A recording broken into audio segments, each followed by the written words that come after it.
Hello friends, welcome to this channel stock market info. तो चलिए friends, video को start करते हैं। वीडियो में फ्रेंड्स एक कंपनी को डिस्कस करेंगे, एक उसके फंडामेंटल्स को डिस्कस करेंगे। जैसे कि फ्रेंड्स इसी चैनल पर हम डिफरेंट कंपनीज़ को भी स्टडी करते रहते हैं जस्ट फॉर नॉलेज सेक, क्योंकि स्टॉक मार्केट में फ्रेंड्स अगर हम आए हैं तो अपना करियर बनाना चाहते हैं तो हमें डिफरेंट कंपनीज़ को स्टडी करना ही पड़ेगा, चाहे हम ट्रेडर हैं चाहे हम इन्वेस्टर हैं। एंड अगेन डिस्क्लेमर है फ्रेंड्स, मैं कोई रिकमेंडेशन नहीं दे रही हूँ आपको कि आप इस कंपनी में इन्वेस्ट करो। जस्ट फॉर नॉलेज से हमें कंपनीज़ को पढ़ना चाहिए कि आने वाले टाइम में आज करंटली कंपनी कैसे परफॉर्म कर रही है, उसका फ्यूचर प्रोस्पेक्ट क्या बन सकता है। तो ये चीज़ें कुछ हमें पता होनी चाहिए ताकि हम अपनी जर्नी को थोड़ा सा और इंटरेस्टिंग और मतलब आप कह सकते हो कि टिकने वाली बना सकें। हमें टिकना आना चाहिए मार्केट में, उसके लिए स्टडी करनी ज़रूरी होती है।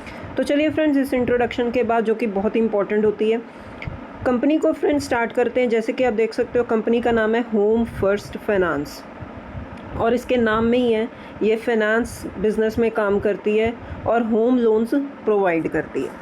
तो सबसे पहले फ्रेंड्स एक चार्ट चेक लेते हैं, क्योंकि जैसे मैंने आपको पहले भी बताया एक चार्ट जब हम देखते हैं ना कि लॉन्ग टर्म का ऑल टाइम का अगर हम किसी कंपनी का चार्ट पैटर्न देखते हैं तो उससे हमें एक ना अंदाज़ा मिल जाता है कि कंपनी की पास्ट परफॉर्मेंस कैसे रही है। सिर्फ पास्ट परफॉर्मेंस का पता चलता है।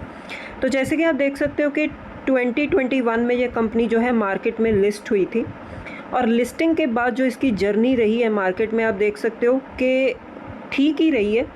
अगर आप देखो लेफ़्ट से लेकर राइट तक अगर आप चार्ट को कनेक्ट करो डॉट्स को तो आपको अपवर्ड डायरेक्शन में ही दिखेगा चार्ट। लेकिन उसके बाद फ्रेंड्स अगर आप इसको क्लोजली ऑब्ज़र्व करो तो चार्ट में अगर आप देखो तो बहुत सारे अप्स एंड डाउन्स हैं, बहुत सारे हिकअप्स हैं।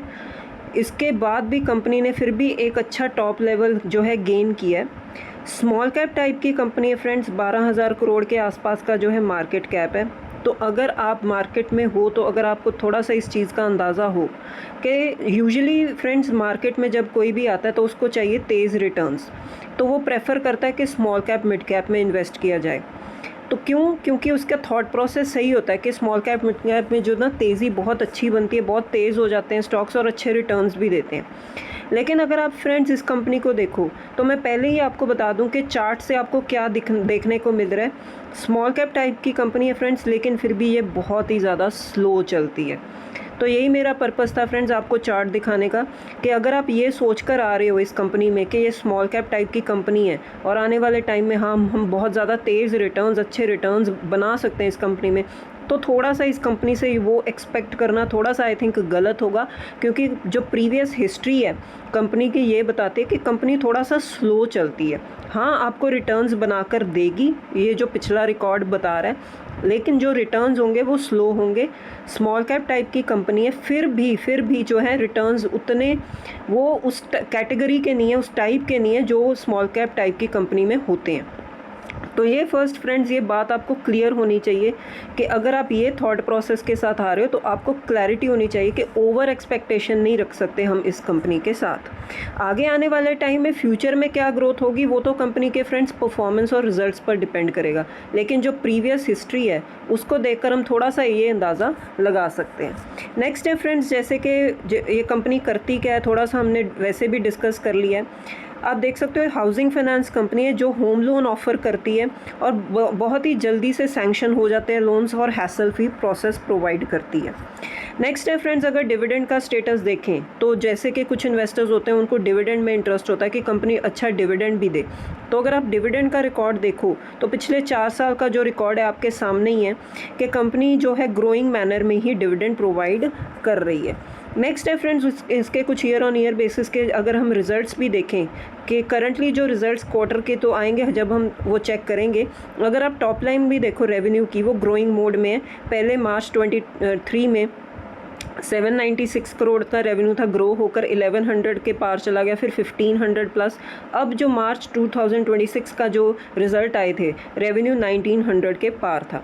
नेक्स्ट है फ्रेंड्स, सीधा फ्रेंड्स नेट प्रॉफिट की अगर बात करें तो 228 करोड़ के प्रॉफिट थे 2023 में, जो जंप करके 300 प्लस हो गए, फिर 382। अब करंटली जो मार्च 2026 के रिजल्ट्स आए थे उसमें 540 करोड़ का जो है कंपनी ने जो है नेट प्रॉफिट शो किया है। अगर आप EPS भी देखो देखो वही सेम रिफ्लेक्शन दे रहा है, ग्रोइंग मोड में है।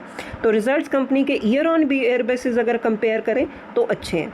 नेक्स्ट है फ्रेंड्स रिजर्व्स। बैलेंस शीट में अगर रिजर्व्स चेक करें तो 2100 प्लस के रिजर्व्स हैं मार्च 24 में, फिर इंक्रीज़ होकर 2503 पर चले गए, अब इंक्रीज़ होकर 4336 के रिजर्व्स हैं। तो वो प्रॉफिट इंक्रीज़ हो रहे हैं तो रिजर्व्स भी ऑटोमेटिकली इंक्रीज़ हो जाते हैं।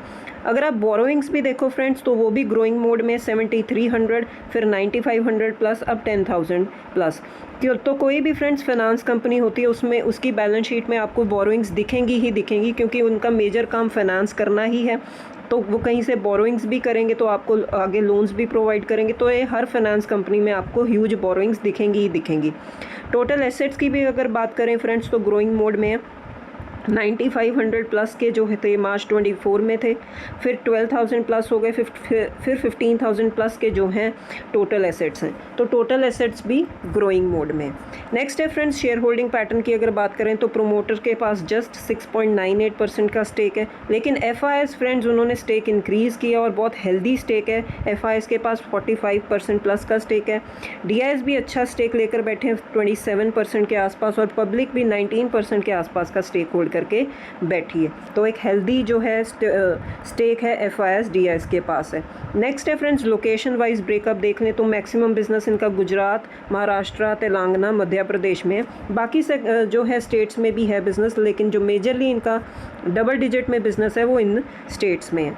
अब फ्रेंड्स रिस्क भी डिस्कस करते हैं। किसी भी कंपनी में इन्वेस्ट करते हैं फ्रेंड्स वो रिस्क फ्री तो होगी नहीं, रिस्क तो होगा ही होगा। तो रिस्क पैरामीटर्स भी पता होने चाहिए फ्रेंड्स हर कंपनी के।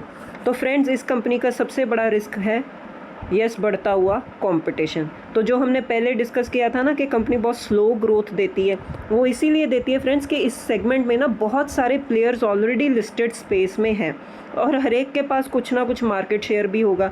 तो अगर आप देखो ये पूरी लिस्ट है, ये कंप्लीट लिस्ट नहीं है, ये कुछ मैंने आपके सामने एग्जांपल्स रखी हैं।